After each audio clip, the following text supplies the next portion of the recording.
My trip through Haiti was organized by an organization called Cure International, and my church, Park Community Church, actually reached out to the medical professionals within their church and contacted me about going to Haiti. All right. And what did you think when you first heard about that? I was really excited because I wanted to go, and I had researched other organizations, but they weren't taking anybody new. You had already had to have been established with their organization, so I was really excited that I got that opportunity. Yeah. So when did you go down? I went down 9 days after the earthquake, Okay. so January 20th. And you went to Port-au-Prince? To Port-au-Prince, correct. Tell me where you were in Port-au-Prince. We were in a hospital called Haiti Community Hospital, which was located about 5 miles away from the epicenter in Pétionville. And so we were one of the 2 functioning hospitals in Haiti at the time. And we also traveled out to tent cities and some makeshift clinics and some orphanages while we were there. It was really busy. We served probably anywhere up towards 500 patients a day. They were doing surgeries around the clock. I worked mostly in the emergency room. We called it the triage center. We had one inside the hospital as well as one outside the hospital because we had so many patients to be seen. It was very different from the hospitals we typically think of. We had patients on the floors. We had IV poles that were made out of the limbs of trees. We had to tape IV bags to the walls. So it was just very different, but when it all came down to it, we got the job done, which was the most important thing. Yeah. What sort of injuries? A lot of crush injuries. A lot of crush injuries, open fractures. We had a lot of head traumas, obviously. Being 9 days out, we started seeing some infections, some gangrene. We also had some cases of tetanus. So things that you wouldn't typically see here in America, like tetanus, we saw it often down in Haiti. Yeah. How did your work here prepare you for what you wound up doing there? I was the only pediatric nurse, emergency room nurse in Haiti, in our hospital, and so every patient that came in that was a pediatric patient, they grabbed me. And so my job here prepared me to serve as the only emergency room pediatric nurse there, and did all their IVs and comforted them and worked with them, tried to explain to them what was happening, took more on of the role as a peds nurse rather than just a general ER nurse. I met a young girl named Yveline. She was an 8-year-old little girl who was crushed.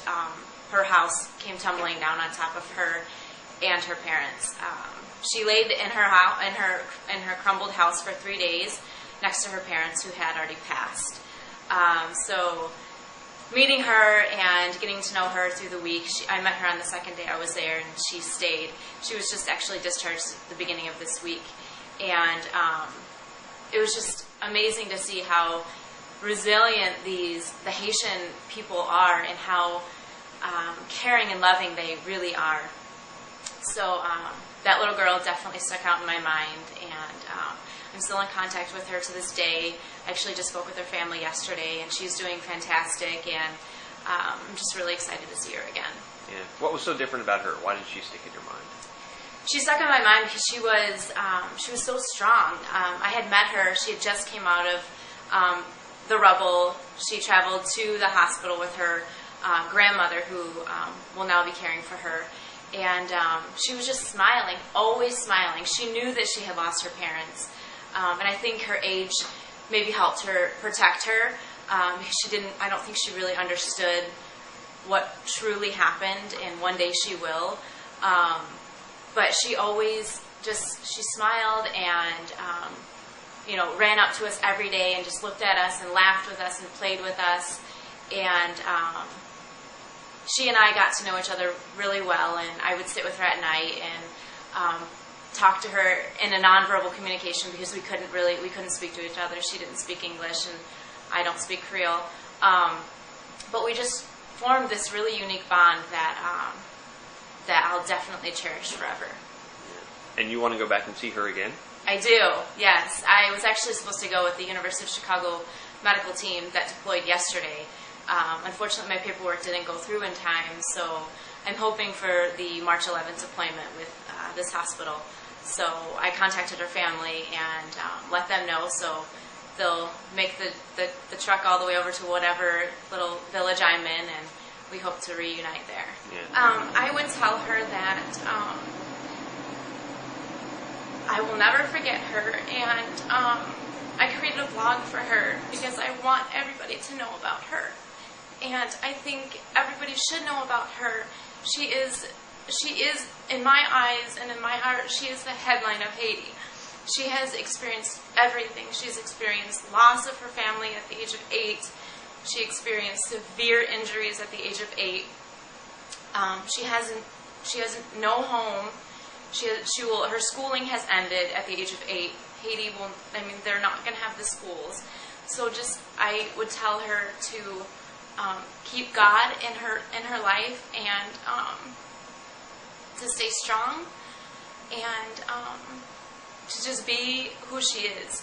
And that I just love this little girl. I think that she is a staple person that I want to be like. If I could be like her at the age of 28, I'm 20 years older than her, and I could never endure as much as she has endured, I would be the happiest person alive.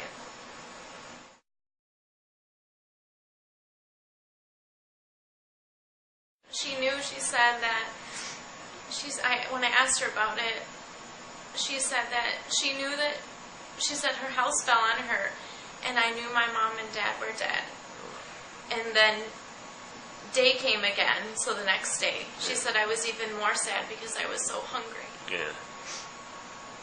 And then her uncle knew that she was under the house, and he went and saved her. Oh yeah. So he dug her out himself. Mm-hmm. Yeah. And the entire time she was laying next to her family. Yeah. Oh. Which I just can't even fathom that now. And Yeah. she's going to have to live with that the rest of her life. Yeah.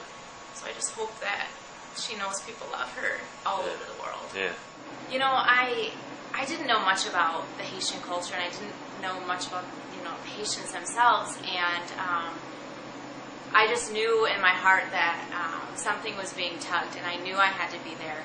And having been there, I met some fantastic people who weren't necessarily affected by the earthquake. They were serving more as helpers in our hospital, and they would take us out and drive us around Haiti and explain to us the different areas of Haiti that were affected the worst, and just really how Haiti was before the earthquake. And I don't know, it's just really amazing how resilient they really are. They came from nothing and they have nothing. So, or they have less than nothing now. So I guess you could say the rich people that we had met, they weren't very rich anyways, but in the eyes of a Haitian, they would be considered very wealthy. They went down and they served their people, which I thought was amazing because, you would think that they wouldn't for some reason. However, they served with them, they, helped us in the hospitals, they would transport them. They loved them as well as we loved them, and they loved each other. It really was a uniting situation that I felt. I lost it almost every day because I was just so amazed at how resilient, how amazing the people were all down in Haiti. It was very overwhelming to see all the different, just all the different economic things that are going on right now. There's very rich and very poor, and even more poor down in, say, Cité Soleil. But it doesn't matter right now. It doesn't matter to them who has what. All that matters is that everybody wants to help